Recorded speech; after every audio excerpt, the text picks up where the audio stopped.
pagrindinis momentas - architektūra. Tai dažniausiai dabar vyraujanti architektūra, moderni architektūra ir prie jos labai tinka aštrus kampai, neutralios spalvos, šviesiai pilkos spalvos ir taip mes galim pabrėžti savo kiemą, savo kiemų išskirtinumą. Tai visų pirma, mums reikia išsiskirti sodo zonas, kokias mes turim. Tai dažniausiai pagrindinės mūsų sodo zonos yra reprezentacinė zona, jinai būna kur įvažiavimas, jinai turi būti kiek įmanoma išskirtinesnė ir švaresnė. Sekanti tai yra poilsio erdvė, jinai dažniausiai būna prie terasos, ko mes prašom labiausiai, tai yra jaukumas ir privatumas. Tai labai puikus pavyzdys, kaip mano pavyzdžio, kada aš galiu patogiai atsisėsti. Tai vienas suoliukas. Kitas tai yra reljefiškumas.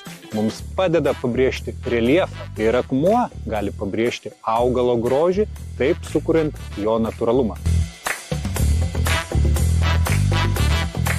Nors skirtingos akmens rūšys pasižymi skirtingomis funkcijomis, dažniausiai viską lemia estetika. Tinkamai parinkta akmens rūšis gali tapti jūsų kiemo puošmena.